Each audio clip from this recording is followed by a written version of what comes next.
Miss হবে না আপনার পছন্দের টিভি শো। দেখুন জি5 অ্যাপে একদম ফ্রি। কাকু আমি আসছি। আচ্ছা হ্যাঁ না বড় খোকা, ওটা আমি আসছি। হ্যাঁ দাঁড়া দাঁড়া দাঁড়া দাঁড়া, এই নুন চিনির জল করেছি, এটা সময় সময় খাবি, বুঝেছিস? আর হ্যাঁ, ওষুধটা কিন্তু সময় মতন খাবি। হ্যাঁ, শরীর অসুস্থ নিয়ে স্টুডিওতে যাচ্ছ যাও, কিন্তু একটা কথা মাথায় রেখো, কালকে মধুবনীকে ফিরিয়ে দিয়েছো।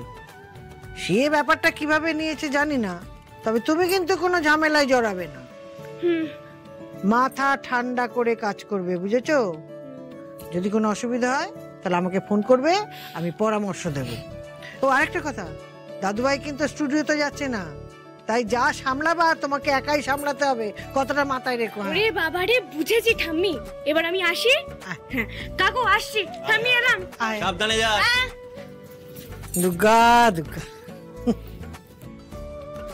মেয়েটার মধ্যে না একটা অদ্ভুত শক্তি রয়েছে। দেখো, ওর সামনে দিদির বিয়ে, বোনটা ইঞ্জিনিয়ারিং পড়ে, ওর না টাকার দরকার,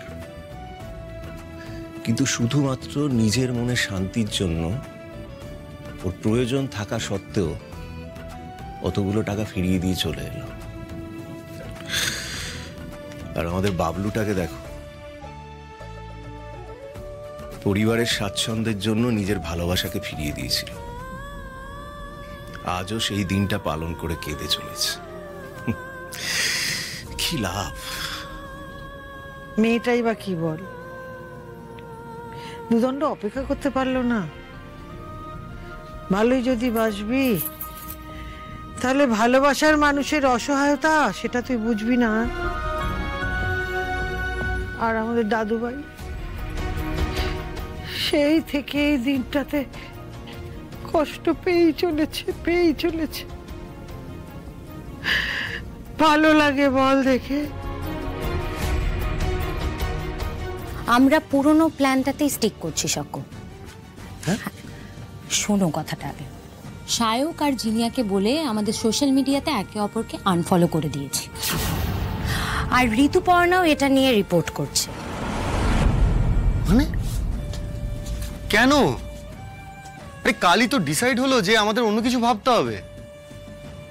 অন্য কিছু ভাবার মতো সময় নেই আসা। আচ্ছা, আনফলো করলেই বা কি হবে? হ্যাঁ, আনফলো করে দিলেই হলো? আমরা যদি আমাদের প্ল্যান ধরেও বা এগোই, তাহলে তো আমাদের অন্য কাউকে দরকার। আর আশি তো বলেই দিয়েছে ও রাজি না। আশি তো রাজি না এই কাজটা করতে। দেখো মধুবনী, আমি আবারও বলছি, ওকে আমি এসবের মধ্যে জড়াবো না, কিছুতেই না।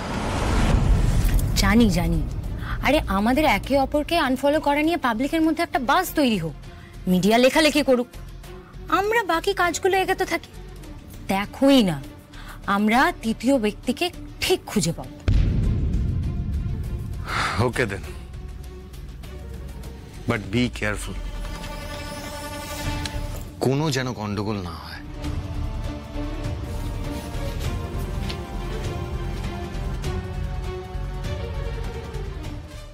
ওই তৃতীয় ব্যক্তিটা আর কেউ নয়, আর সেই হবে মধুবনী। যখন একটা প্ল্যান ভেবেছে, সেটা কিভাবে এক্সিকিউট করতে হয় সেটাও মধুবনী জানে। জি5 ডাউনলোড করুন আর সব এপিসোড দেখুন একদম ফ্রি।